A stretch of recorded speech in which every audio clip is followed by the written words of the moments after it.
시절에 5등은 자해야 조선의 독립국임과 조선인의 자유임을 선언하노라.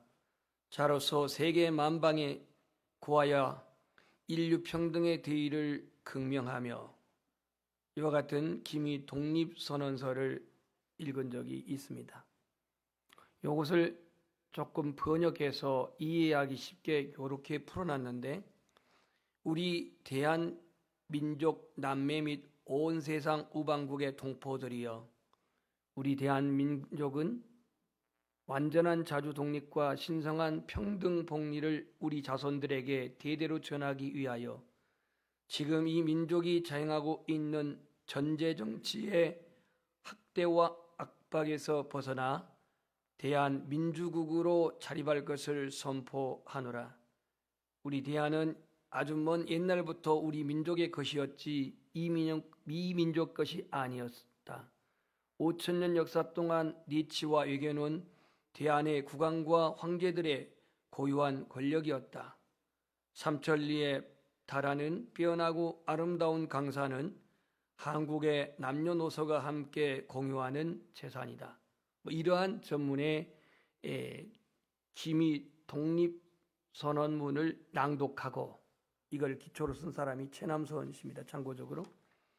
그리하여서 1919년 3월 1일 독립만세가 전국적으로 퍼지게 되었습니다.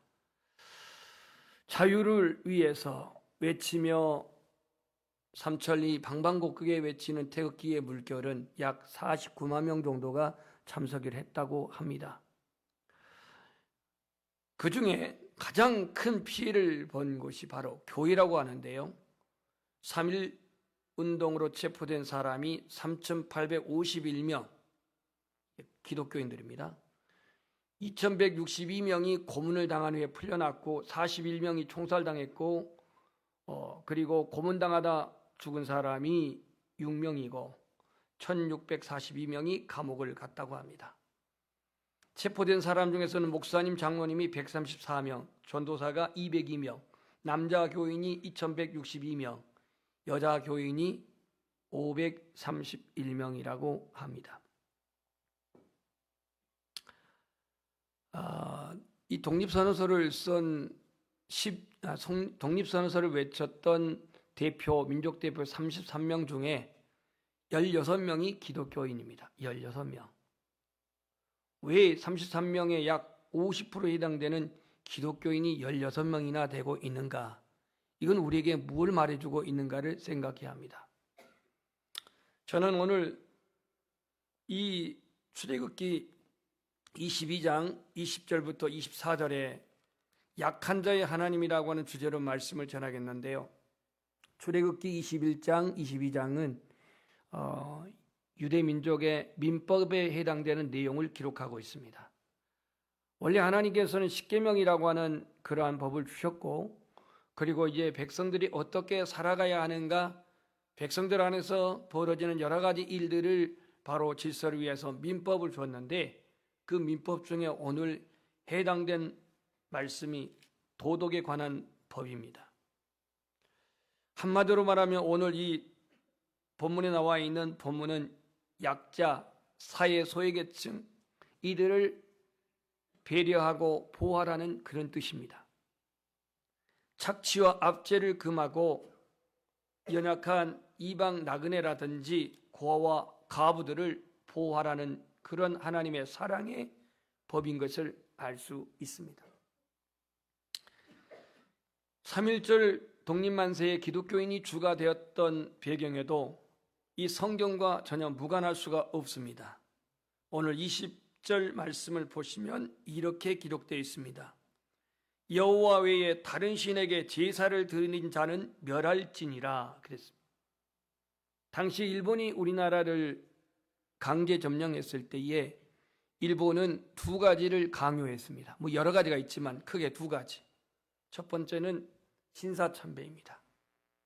이 신사참배, 신사는 일본 제국주의 국가를 위해 희생된 사람들의 영을 숭배하라는 것입니다. 그 영들을 모셔놓은 사당이 신사입니다.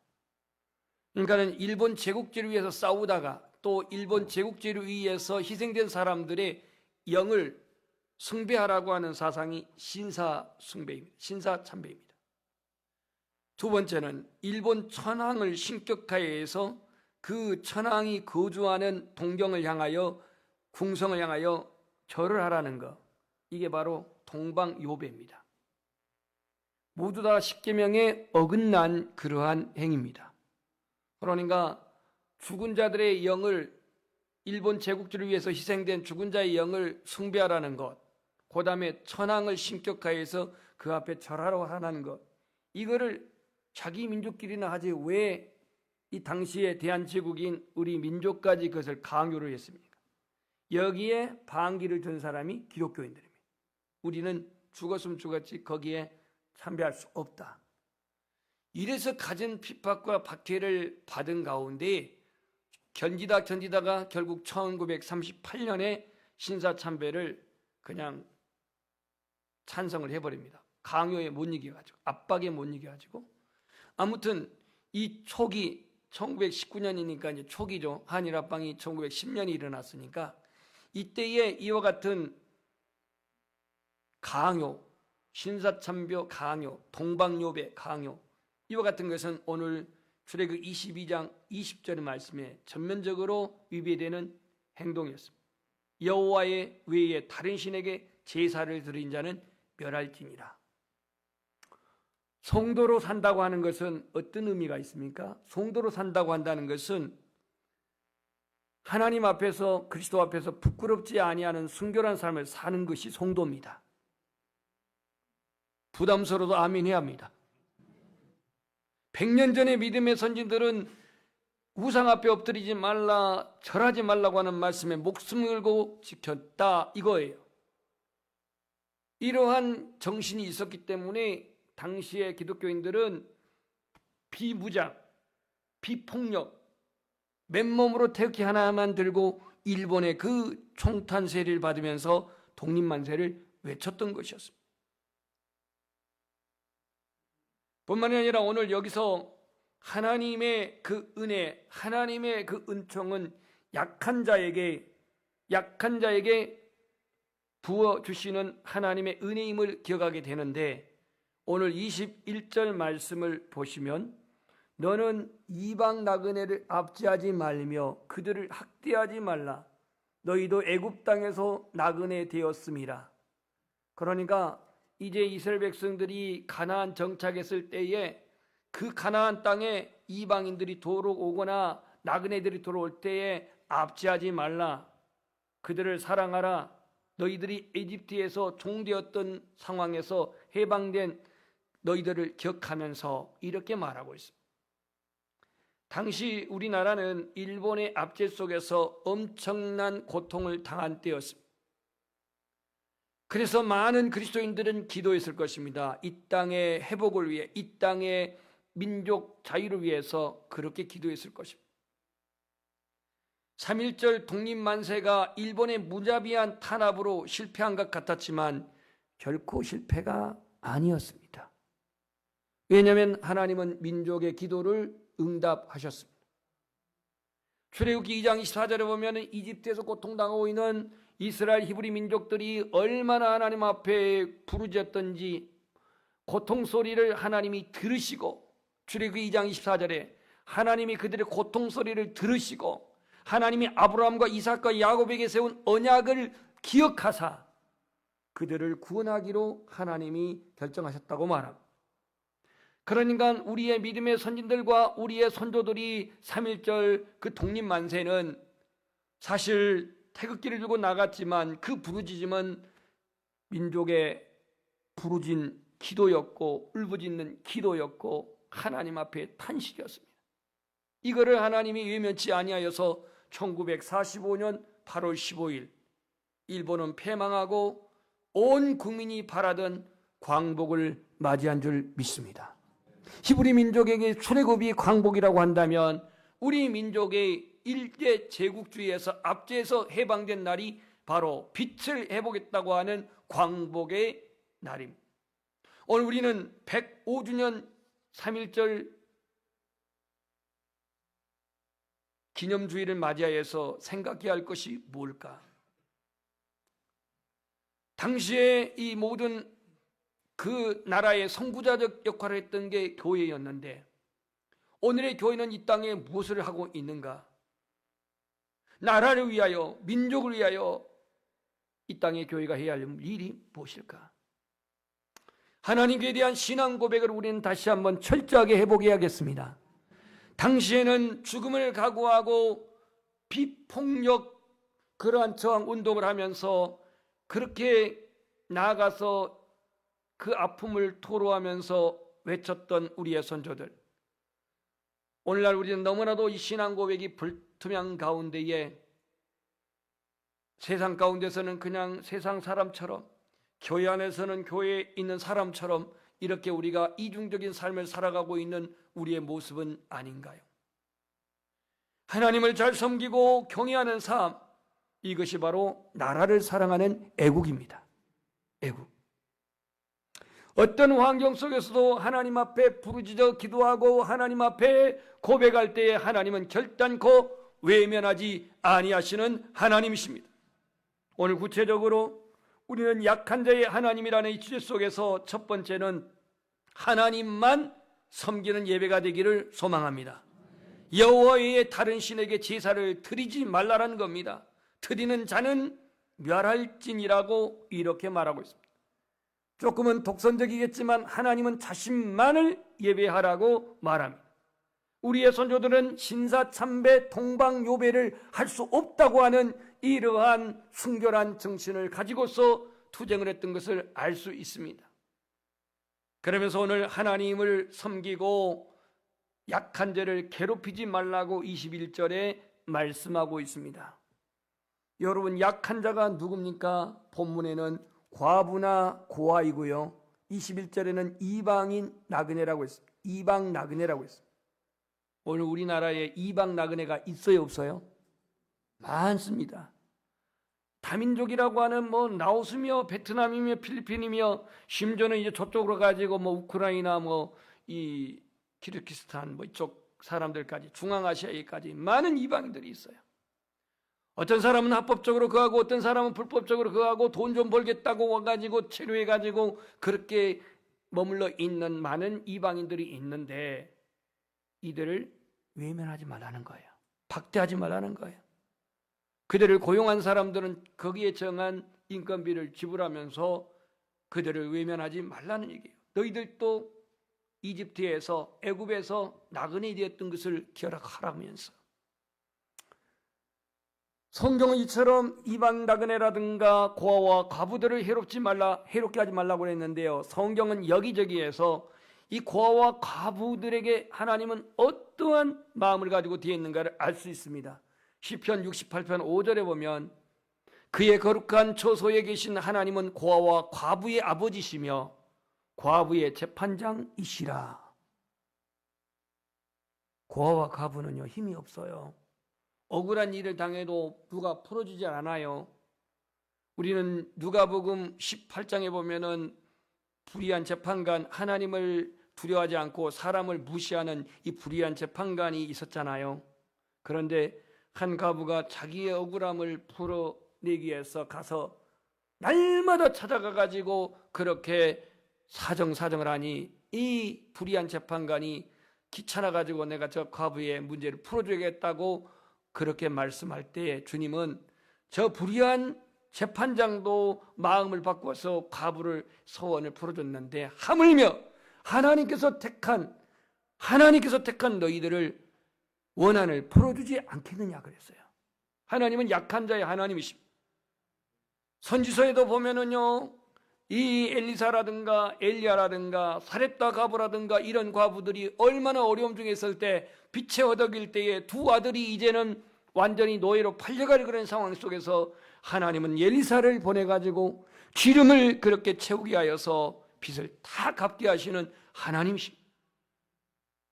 우리나라도 당시에 국제 정세에 대처하지 못하고 그 고집스러운 조선 말기에 세국 정책을 하면서 힘이 없다 보니 일본 제국의 먹이가 되어져서, 표현이 그렇습니다마는 그렇게 강제 침략 당한 건 아닙니까? 일본은 우리나라의 식민지를 벌판으로 삼아서 동남아를 정복하는 야욕을 가졌잖아요. 우리나라에 철도를 깔아준 것 고마울 일이라고 누구는 표현하는데 이거는 아시아로 진출하기 위한 교도보의 철도였습니다. 자기들의 침략을 위한 철도였습니다. 한반도를 거점으로 청일전쟁, 러일전쟁, 동아시아를 정복했던 일본, 여기에 젊은이들 강제징용당하고 또 징병당하고 정신대의 젊은 처녀들이 끌려간 수모를 당했고, 일본 제국에 부역하는 매국노까지 이 약한 민족을 유린했던 것은 부정할 수 없는 역사입니다. 그런데 하나님은 연약한 자의, 약한 자의 하나님이셔요. 외면하지 않으셨어요. 그 고통을 외면하지 않았어요. 오늘 21절 말씀에도 너희도 애굽에서 나그네 되었던 때 얼마나 연약했습니까? 얼마나 고통스러웠습니까? 그들의 부르짖음 하나님을 들었다고 말하고 있습니다. 출애굽하기 전에 애굽에서 미리가 없는 종살이했던 그들을 오늘 하나님은 종이라고 표현하지 않고 나그네라고 표현하고 있습니다. 나그네. 종이라 표현하지 않고 나그네로 표현하고 있어요. 하나님이 이스라엘의 큰 민족을 만들기 위해서 이집트로 잠시 거주하게 했다고 하는 이스라엘의 역사관적인 표현입니다. 종이라고는 너무 수치고 나그네로 표현하고 있습니다. 400년 동안 나그네로 살았다라는 얘기입니다. 어쩌면 우리나라도 일본에 의해서 36년이라고 하는 이 나그네와 같은 종생활을 해야 했는데 하나님은 결단코 이 민족을 그냥 버려두지 아니하시고 하나님이 구원하신 줄 믿습니다. 오늘의 청소년 세대들은 언제부터 우리나라가 이렇게 잘 살게 되었는지 잘 모릅니다. 60년도까지는 북한이 우리나라보다 더 잘 살았습니다. 그런데 이제 60년 끝나고 70년 들어오면서부터 북한을 초월하기 시작합니다. 지금은 북한하고 우리나라하고는 비교도 안 되게 경제의 차이가 있습니다. 아마 북한보다도 100배 이상 더 잘 살게, 100배, 정확한 숫자는 제가 뒤져봐야겠지만. 그런데 우리나라가 그렇게 잘 살게 되는 데 있어서는 처음부터가 아니라 보릿고개의 시대가 있었습니다. 먹을 것이 없어서 외국의 원조에 의지해야 했습니다. 저도 어린 시절에 동양선교에서 보내준 그 구제품인 밀가루를 먹고 자랐습니다. 저희 교회 속해 있는 성도들도 그 밀가루를 먹고 자랐습니다. 어렸을 때부터 선택의 여지 없이 밀가루를 얼마나 먹었길래 지금 저는 밀가루 된 것 잘 안 먹습니다. 아무리 라면이 맛있어도 라면 1년에 한 번 먹을까 말까예요. 빵? 아이고 목사님 배부른 소리 하지 마세요. 아니 밀가루 너무 먹어가지고 저 평생에 먹을 거 어렸을 때 다 먹었어요. 수제비 먹었지, 칼국수 먹었지 뭐. 하여튼 심지어는 호박에다가 그냥 또 이거 막 칼국수 집어넣어가지고 호박죽에다가 이 밀가루 그렇게 먹었어요. 그래도 그렇게 먹었기 때문에 안 죽고 살았죠. 그 시절을 기억할 때 우리는 하나님께 감사해야 합니다. 우리 청소년 세대들도 마찬가지입니다. 지금이야 풍요롭고 너무 풍족해서 정말로 그 우리나라 대한민국의 지금의 그 어려웠던 때를 잘 기억하지 못하겠지만 지난날의 그 어려운 시절을, 그 어려운 때를 우리는 기억한다면 이 시대에 우리는 더욱더 하나님 은혜에 감사하며 살아갈 수 있기를 축복합니다. 북한을 보세요. 북한은 인구가 2,500만이라고 하는데 그건 좀 부풀려 있는 숫자라고 합니다. 왜냐하면 대한민국 5천만이 넘으니까 항상 그 숫자를 한 반절쯤에다 꼭 맞춘대요. 반절쯤에다 맞춰요. 죽었다 깨어나도 그들은 5천만이 될 수가 없습니다. 그 힘든데 누가 애를 낳습니까? 그런데 이 북한은 약 2,000에서 2,300만 정도가 인구라고 하는데 얼마나 힘듭니까? 평양을 중심으로 하는 그 당 간부들 말고는 처절하게 고통 가운데 살아가고 있습니다. 우리는 지난날의 은혜를 기억한다면 우리나라에서 약한 자들, 나그네들, 이방인들, 또 우리 같은 혈통 중에서도 가난한 자들을, 이들을 결단코 외면하지 아니하고 박해하지 아니하고 주님의 사랑을 돌볼 수 있기를 축복합니다. 하나님은 반드시 그 부르짖는 자를 들으신다는 것인데 23절 말씀을 보겠습니다. 네가 만일 그들을 해롭게 함으로 그들이 내게 부르짖으면, 네가 만일 그들이 해롭게 함으로 그들이 내게 부르짖으면 내가 반드시 그 부르짖음을 들으리라. 여기서 중요한 단어 반드시입니다. 반드시. 연약한 자, 약한 자가 부르짖을 때 하나님은 들으신다는 거예요. 우리 민족이 3.1절 그 만세를 볼 때 하나님은 들으셨어요. 그 탄식을 들으셨어요. 그 고통을 들으셨어요. 지금도 하나님은 들으십니다. 연약한 자의, 나약한 자의 그 부르짖음을 듣는다는 거예요.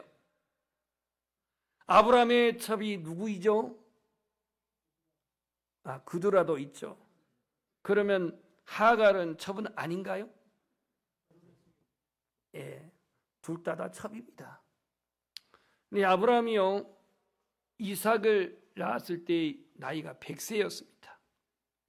이삭이요, 젖을 뗄 즈음에 이스마엘이 이삭을 희롱합니다. 희롱해요. 이게 창세기 21장에 나옵니다. 그러니 이제 그렇게 90세에 애를 낳은 사라가 자기의 친자인 이삭을 괴롭히니까 눈이 어떻겠어요? 뒤집어지는 거죠. 그래가지고 그냥 아브라함을 끝박해가지고 당장 내쫓으라고 막 그냥 고함고함을 치릅니다. 그래서 어쩔 수 없이 하갈과 이스마엘은 선택의 여지 없이 이제 쫓겨나가게 됐습니다. 그 풍족한 아브라함의 집에서 이제 졸지에 하갈과 이스마엘은 광야로 쫓겨나갑니다. 얼마나 고통스럽겠습니까? 기가 막힌 일입니까? 가족은 이제 물로 다 떨어졌습니다. 떨어져가지고 이제 브엘세바 하던 그 광야, 이 브엘세바는 지금도 광야예요. 이 광야에 가가지고 그 한바탕 거리에서, 여기서 한바탕 거리는 엄마하고 아들이 떨어져가지고 웁니다. 어머니는 아들을 보고 울고 아들은 어머니 보고 웁니다.